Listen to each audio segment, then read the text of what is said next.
샬롬, 사랑하는 성도 여러분, 참 좋으신 우리 하나님께서 오늘도 허락해 주셨습니다. 그리고 우리를 예배로 불러 주셨습니다.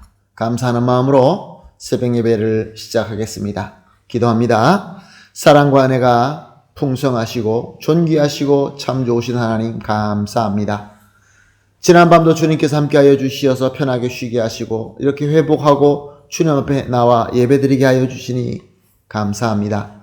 오늘도 주님의 은혜 가운데서 주님의 인도하신 가운데서 승리하기를 간절히 소원합니다. 주님, 우리가 승리할 수 있도록 오늘 예배를 통하여 주님의 은혜와 능력으로 가득 채워 주시옵소서.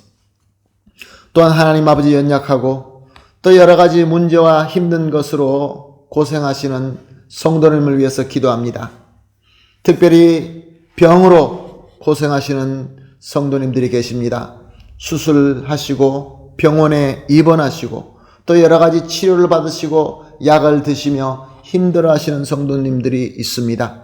또한 마음의 상처와 여러 가지 살아나가는데 힘든 일과 또 문제로 말미암아 눈물로 기도하는 성도들이 있는 줄로 압니다. 주님, 오늘 예배를 통하여 진정으로 예수님과 전인격적으로 만나서 주님으로부터 위로를 받고 주님으로부터 은혜를 받아서 치유받고 능력받아서 우리 모두가 영육간의 강건함을 가지고 주님께서 인도하여 주시는 대로 함께 성장하며 함께 전진할 수 있게 하여 주시옵소서. 주님께서 이루어 주실 줄로 믿사오며 예수님의 이름으로 기도합니다. 아멘. 할렐루야. 우리 다 같이 찬송하시겠습니다. 542장입니다. 구주 예수 의지함이 심히 기쁜 일일세. 542장 함께 찬송하시겠습니다.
아멘. 할렐루야. 감사합니다.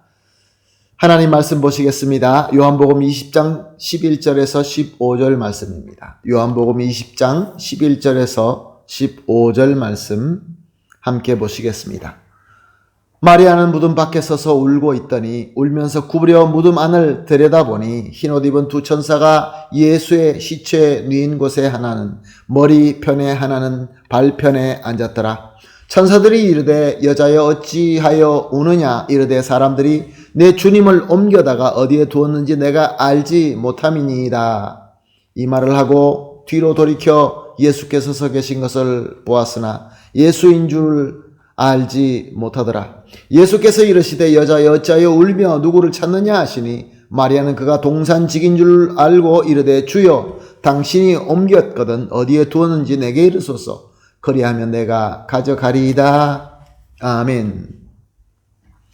오늘 본문은 막달라 마리아가 이미 부활하셔서 빈 무덤이 된 예수님의 무덤에서 체험한 사건을 기록한 본문입니다. 막달라 마리아는 누구보다 예수님을 열렬하게 따르고 열심히 섬긴 여인이었습니다. 위험한 예수님의 십자가까지 따라갔었고 예수님의 죽음에도 그 누구보다 먼저 향료를 준비하여 무덤을 찾았습니다.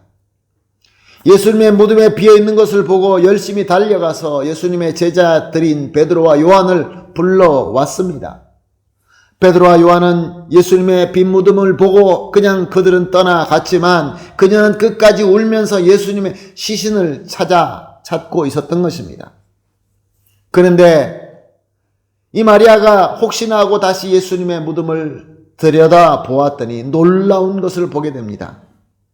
그 안에는 흰옷 입은 두 천사가 예수님의 시신의 머리에 있었던 곳과 발이 있었던 곳에 서로 마주 앉아 있는 것을 보았던 것입니다.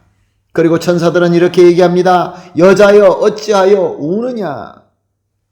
이렇게 예수 그리스도의 부활을 찬양하기 위하여 영광을 돌리기 위하여 하늘의 천사가 와서 묻는데 이 마리아가 하는 말은 내가 찾는 것은 예수님의 시신입니다. 사람들이 내 주님을 옮겨다가 어디다 두었는지 내가 알지 못함이니이다. 오로지 예수님의 시신만 찾고 있었던 것입니다. 그리고 뒤에 한 사람이 나타나 이렇게 묻습니다. 여자여 어찌하여 울며 누구를 찾느냐. 이번에는 예수님이셨습니다. 부활하신 예수님께서 마리아를 찾아오셨던 것입니다. 그러나 마리아는 여전히 예수님의 시신만 찾습니다. 주여 당신이 옮겼거든 어디에 두었는지 내게 이르소서. 그리하면 내가 가져가리이다. 사랑하는 성도 여러분, 너무나 안타까운 스토리입니다. 지금도 마리아와 같이 아주 열심히 무엇인가 하나만 붙들고 그것만 열심히 섬기는 자들이 있습니다. 조금만 영적으로 눈을 뜨고 조금만 주시는 은혜 내 마음을 겸손히 열면은 찬란한 천사, 예수님의 부활의 영광을 찬양하기 위하여 온 천사를 보며 또한 부활하신 예수님을 보며 더 크고 더 깊은 진리를 깨닫고 더 성숙한 믿음을 가질 수 있는데 계속해서 예수 그리스도의 그 시신에만 꽂혀서 그것만 하나만 붙들고 계속해서 고집하는 안타까운 믿음이 있다는 것입니다.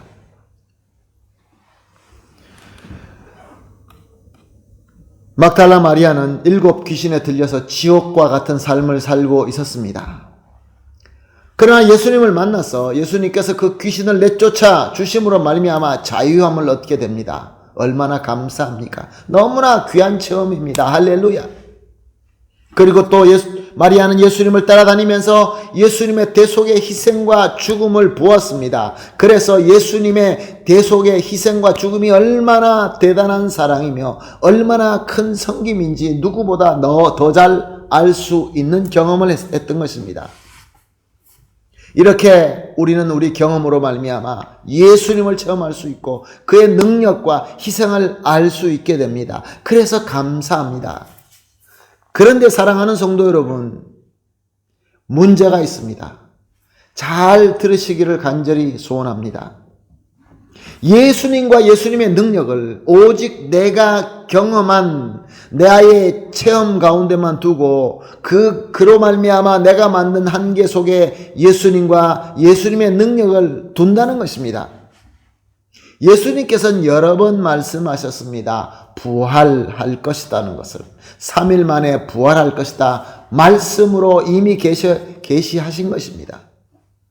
그런데 마리아는 예수님과 그의 능력을 자신의 체험 안에만 두고 믿었던 것입니다. 그래서 내가 만난 예수님, 내가 체험한 예수님, 거기에만 꽂혀 있었던 것이죠. 말씀으로 계시된 예수님, 말씀으로 계시된 하나님의 은혜와 능력 체험하지 못했기 때문에 그러므로 온전히 믿지 못하고 있었던 것입니다. 꼭 경험해야만 믿을 수 있는 그런 믿음, 그렇게 되면 정말로 부활의 그 사건이 말씀대로 이루어지고 있는데도 불구하고 깨닫지 못했던 것입니다. 나를 찾아오신 예수님인데, 이미 말씀대로 부활하신 예수님인데 보면서도 예수 그리스도의 죽은 시신만 찾고 있는 답답한 믿음이 되었던 것입니다.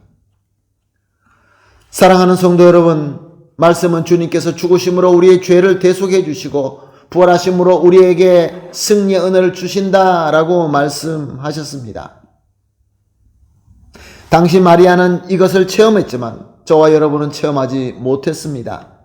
그럼에도 불구하고 우리는 이 말씀을 믿기 때문에 주님의 승리의 은혜를 소망하고 그 승리의 은혜를 받아서 누릴 수 있는 것입니다.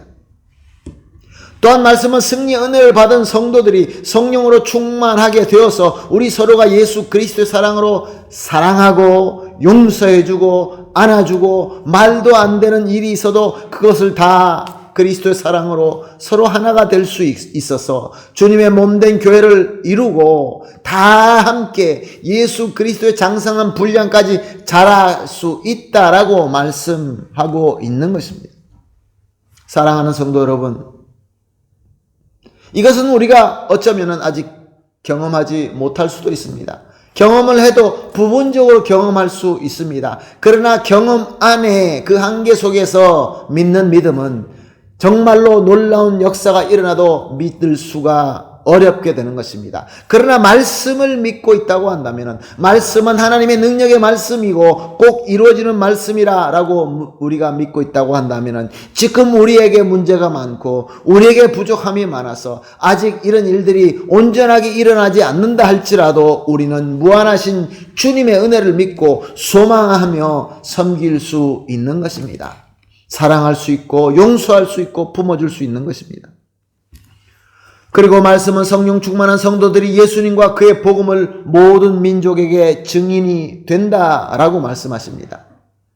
우리가 이 말씀을 믿는다고 한다면 비록 우리가 모든 민족과 족속에게 찾아가서 아직은 그 예수 그리스도의 복음을 아직은 전하지 못하는 그러한 상황에 있다 할지라도 우리에게 말씀이 있기 때문에 그 말씀을 믿고 우리는 꼭 할 수 있다라는 소망을 가지고 섬길 수 있게 되는 것입니다. 또한 말씀은 우리 주님께서 재림하실 때 우리를 준비된 신부를 맞아주시는 신랑처럼 저와 여러분을 우리를 최고의 존귀와 영광으로 맞아 주실 것이다 라고 말씀하고 있습니다. 누가 예수님의 재림을 체험했습니까? 체험 속에 그 한계 속에 갇혀있는 믿음은 이것을 모릅니다. 알려고 하지도 않을 것입니다. 그리고 이것이 그들에게 큰 소망이 되지 못할 것입니다. 그러나 이 말씀을 우리가 믿고 있다고 한다면 우리 예수님께서는 분명히 재림하실 것이고 우리 예수님께서는 우리를 그의 영광과 그의 존귀 안에 우리를 영접해 주실 거고 우리 영원한 천국에서 주님과 함께 산다는 그 소망을 가지고 재림의 믿음을 가지고 살 수 있게 되는 것입니다. 아멘, 할렐루야. 그러므로 사랑하는 성도 여러분, 오늘 이렇게 합심하여 기도하십시다. 오늘 하루를 시작하면서 합심하여 하는 기도 세 기도를 소개합니다. 첫 번째 기도입니다. 우리의 체험만에 붙잡혀 고집 피우지 말게 하시고 주님의 말씀을 믿고 무한하신 은혜를 소망하는 믿음을 주시옵소서. 두 번째 기도 제목입니다. 말씀을 믿는 믿음으로 우리를 찾아오신 주님 예수님을 바로 알고 온전히 믿게 하여 주시옵소서. 세 번째 기도입니다. 주신 말씀을 믿음으로 함께 하시는 주님 예수님 안에서 무한한 은혜를 받고 나눌 수 있게 하여 주시옵소서. 이 세 가지를 합심하여 기도하시고 개인적으로 기도하신 이후에 이제 우리 하나님의 말씀을 믿는 이 믿음 가지고 오늘도 소망을 가지고 무한하신 주님의 은혜를 받아 누리게 되기를 예수님의 이름으로 축복합니다. 아멘. 할렐루야. 다 같이 기도하겠습니다. 사랑의 하나님 감사합니다. 오늘도 말씀을 주시고 또 말씀에 조명하여 주시어서 깨닫게 하시고 주님의 뜻을 바라보게 하여 주시니 감사합니다. 주님, 우리는 우리 체험 안에 붙잡혀 고집피울 때가 너무 많이 있습니다. 이제 이 고집을 버리게 하여 주시옵시고 주님의 말씀이 말씀하시면 그 말씀을 믿고 무한하신 은혜를 소망하는 믿음을 허락하여 주시옵소서. 이렇게 말씀을 믿는 믿음으로 이제 우리를 찾아오시는 예수 그리스도를 바로 알고 온전히 믿게 하여 주시옵시며 주신 말씀을 믿음으로 함께 하시는 주님 예수님 안에서 무한한 은혜를 받고 누리며 나눌 수 있게 하여 주시옵소서. 감사하며 예수님의 이름으로 기도합니다. 아멘.